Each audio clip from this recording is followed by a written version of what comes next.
All right, let's do question number 4 from 2023. So last year's number 4. These are graph questions. So when I think of a graph question, do you know how to derive from a graph, means find the slope? Do you know how to integrate from a graph, which means find the area? Those are the two big ones that we're going to think at. So the derivative is the slope, and integration means area. Area above is positive, area below is negative. All right, let's look. I'm going to answer on a separate piece of paper, but here you have a graph. It says, if I need to, I will, on a separate piece of paper. The first ones I don't have to do as much. A, does this function have a relative minimum, maximum, or neither at 6? To understand it, I'm just going to draw first derivative number line, and everywhere it's 0, or if it had a hole, which there's not, it's continuous. So we have at -1, at 2, at 6, and that's it. And then if I look at those critical numbers, it goes above, and then below, and then above, and then it stays above. So what's happening at 6? Is that a minimum, a maximum, or neither? And the answer is, it's neither, because the signs do not change.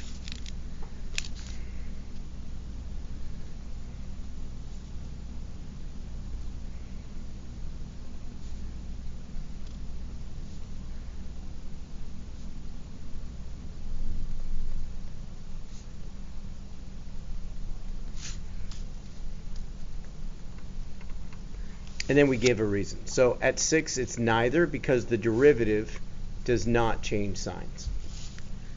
Part B. On what open interval, if any, is this graph concave down? And then give a reason for your answer. So again, we're going to do a number line. And then when I look for concave down, what I'm looking for are turning points. And again, where it would be undefined here. So what I'm looking for here is at -2. By the way, these are endpoints. I should have really put an endpoint here from -2 to endpoint 8. So this goes from here. This is -2. This is actually not -2. It's 0. So -2, 0, and it goes to 8. Where's another turning point, or where it changes, which is at 4 and at 6. So everywhere where instead of going down, it goes up, it goes down, and goes up, where that point where it changes direction, those are critical numbers. So first, it goes down, right? Decrease, that's negative. Then it goes up, then it goes down, and then it goes up. And the question is, where is it concave down? And give a reason for your answer, and we will. So you can see it's concave down from -2 to 0. And it's also concave down from 4 to 6. Why? Because the second derivative is less than 0 on those intervals.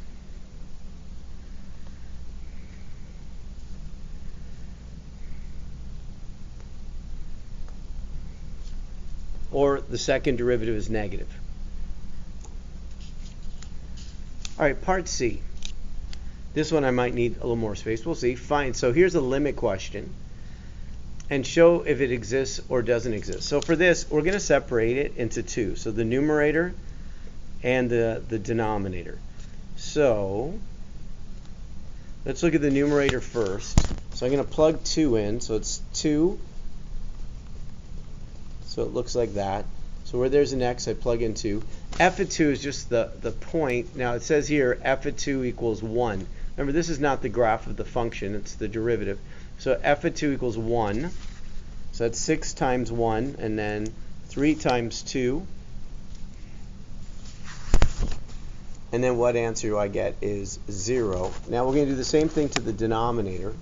So as x approaches 2, and that's x squared minus 5x plus 6. When I plug in 2, your answer is also going to be 0.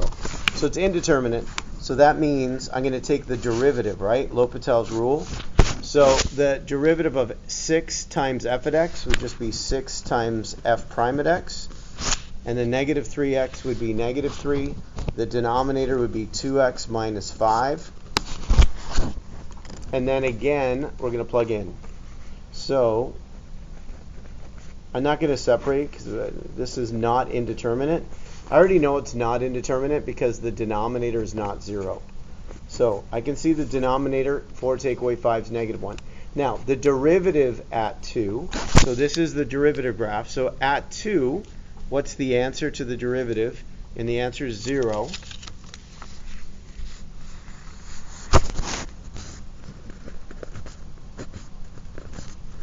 So then 6, and by the way, you could leave it like that. Right there would be done. But if I wanted to simplify it, the answer would be positive 3. All right, now the last one, part D. Find the absolute minimum. Now, when you're asked for absolute minimum or absolute maximum, it's a table of values question. So I'm going to do it here on a separate piece of paper. You could do it like here, right, on the left side if you wanted to, and then take a picture of your work. I'm not doing it so I can still see the question, so as I do it. So it's a table of values question to find the absolute maximum or minimum. And we have x and we have f at x. Now, the numbers that I look at to know that, first of all, the ends, which are negative 2 and 8. And then every critical number in between where it changes sign. So that's at negative 1 and 2, 6, because it keeps increasing, 6 isn't critical, 8. So whatever the answer is at 6, it's going to be a bigger number at 8. In terms of 6, you're looking for sign changes. So negative 1 and 2 are the critical numbers. And then we need to know the values of these. So how do I actually, so again, I'm given the derivative. How do I do that? So I'm given a point, a value, f at 2 equals 1. So I'm going to start there. So f at 2 equals 1. So this is how the setup's going to look like. So if I want to know what the value is at negative 2, we're going to go from 2 to negative 2 of the derivative. Recognize the bottom number is bigger than the top. So whatever answer I get, we're going to do the opposite sign. So if I integrate from negative 2 to 2, we're going to have to understand these areas anyways. So the area above, that's a triangle, half the base times the height. So it's 1 times 2 is 2. Half of it, the area is 1. Here, this is another triangle. I'm just going to take the whole thing here. The base times the height. So the base is 3 times 2. That's 6. And then half of it. So that area is negative 3. If I'm in the mood, right? From 2 to 4. This is a triangle again. 2 times 2 and then half. So that's positive 2. And then what I do here, be careful. This is a semicircle, but you're going to have to think of it as a rectangle. Subtract a semicircle. I need this curvy part underneath, not that part. So to understand this rectangle, the rectangle is 4 by 2. So the rectangle is 4 times 2. That's 8. And then I subtract the semicircle. So that's pi. That semicircle has a radius of 2. So it's 2 squared divided by 2. So if I simplify that, it's just 8 subtract 2 pi. 4 divided by 2. All right. That's this, not this, but this area here. This curvy part underneath. So from 4 to 8, that's what we got. And it's positive because it's above. All right. Now we're ready to go. So where we're at. Oh, okay. So from 2 to negative 2. So from 2 to negative 2, if I add this up, I actually get negative 2.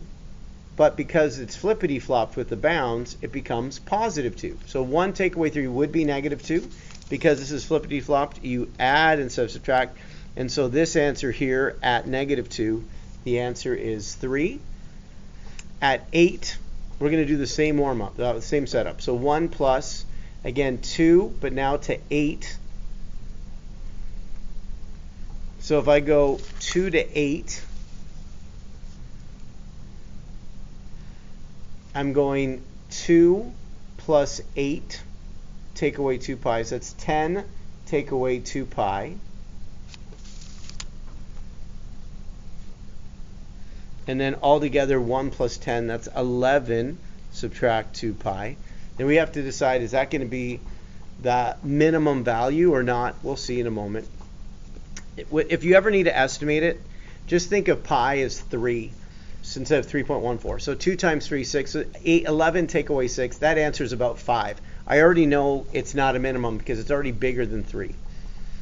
All right, -1. How do I set this up again? So we're going to go 1 plus from 2 to -1. Now again, recognize it's flippity-flip. So the bottom number is bigger. So whatever answer I come up, I'm going to do the opposite sign. So from -1 to 2, from -1 to 2, we have -3, but it's been flippity-flip, so it's +3. So it's really 1 plus 3. So that answer is 4. And then last one is at 2. So how do I set that up? 1 plus 2 to +2.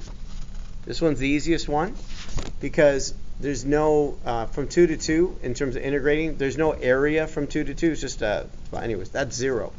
So the answer is just 1. When the bounds don't change, the answer is 0 for the area. So the answer is just 1. And so the question is, find the absolute minimum of f. And the answer would be 1. So the absolute minimum, remember, it's not a point, it's the y value.